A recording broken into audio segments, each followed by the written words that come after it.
Takot sila kasi pag hindi ka takot, siya dapat talaga. Noong pa lang unang mga testigo, lumalabas na yung pangalan niya, dapat noong pa lang nakipag-coordinate na sila sa Armed Forces of the Philippines kung saan aktibo pa. Ang pinapa-report nila, yung mga retired, yung walang kinalaman doon sa usapin, no? So, Yun ang pinapatawag, yung gustong ng taong bayan ay si Colonel Lachica.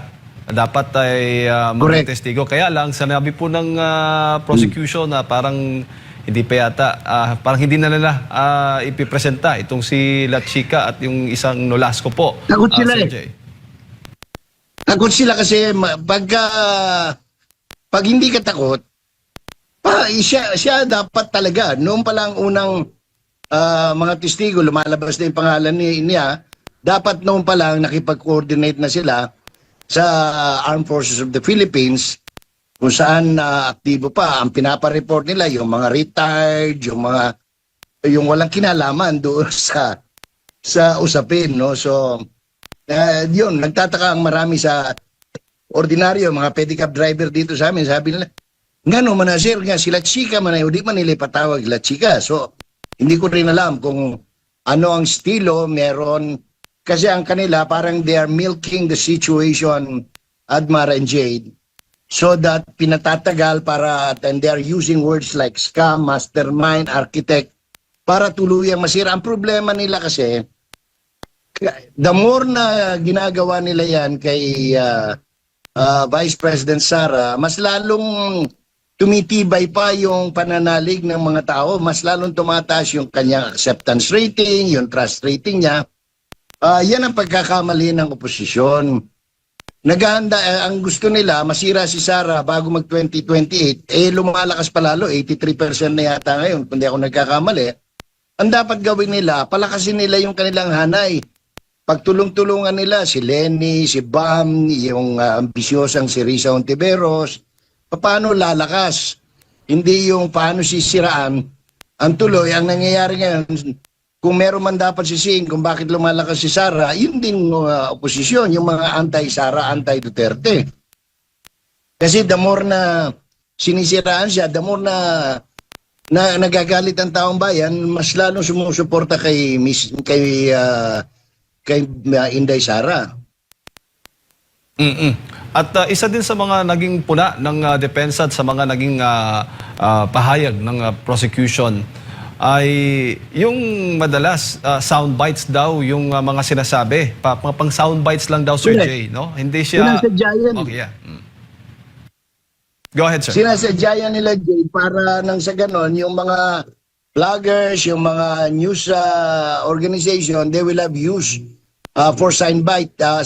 Kasi kahit na sabihin mo, stricken of the record yan sa Senate, naka-record na sa mga camera at saka sa mga tape recorder ng mga reporters yan. So, wala namang kontrol. Ang problema lang, masyadong mabait. Sobrang bait ng presiding judge. Kasi kung sa ordinaryong court yan, Admar, Jade, na contempt of court na yan sila, ligutan, sila kapunan, at saka yung babaeng, ang putla parang naubusan ng regla, hindi ko maintindihan, no? Tapos, nagbabasa na ng script, hindi pa mabasa ng gusto. Yung mga ganun ay, sabi ko nga kanina, ang umaga, nag-post ako, sabi ko, wala na bang mas maayos-ayos na abogado makuha yung prosecution? Kasi puro sablay puro fishing expedition. Ang gusto kong marinig yung mga matatapang na, kasi pag sa media, press conference, sila Congresswoman Zamora ng San Juan at saka itong si Ridon ng Bicol Saro Kabataan Party List, ang tatapang ang husay magsalita. Siguro mas maganda sila yung mag-appear, no? Yung talagang house prosecutor, at wag nilang iasa sa mga counsel, sa mga private lawyers. Isa pa, hindi pa nila nasasagot yung tanong, Admar, Jade, sino bang nagpapasweldo riyan? Dahil hindi naman pupunta ng libre yan dyan sa Senado.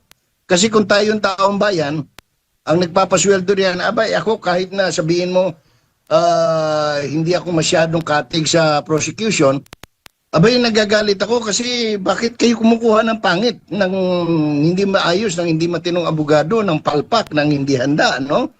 Eh, kung taong bayan, and I assume na tayo ang nagbabayad sa kanila sapagkat ang house ang nagbabayad, ang pera ng house galing din sa pera ng taong bayan yan, Jade.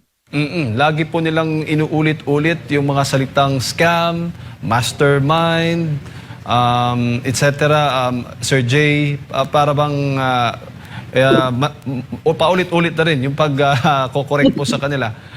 Ito bang mga ganito talagang parte ng strategy? Dapat yan kinokontempt na ni dapat yan kinokontempt na ni recidivist na paulit-ulit. Hindi na siya habit Pero paulit-ulit sinasadya, no? Opo. Pero paano dapat ito intindihin ng taong bayan, ng publiko nanunood, Sir Jay? We should demand, that's why we should demand from the senator judges to discipline these members of the bar because may mga sinumpaan niyang sa kanilang pagiging abogado. Anong tawag nito? Ako, malayo lang kasi kami, pero kung nandiyan na malapit-lapit, somebody dyan sa Manila, sa Luzon, should initiate, tawag nito, disciplinary action against these lawyers, no? The kinds of ligwatan o ligutan and Divina Gracia, they should be disciplined, no? Whether they will be reprimanded or they will be disbarred for misbehaving in court, no? Palagi nilang pagka nahuli sila, palagi sinasabi lang, we apologize, we promise to behave. Ano yan, parang grade 1? Nangangako po ako, ma'am, magbibehave na po ako. Ano ba? Anong klaseng katarantaduhan yun, di ba?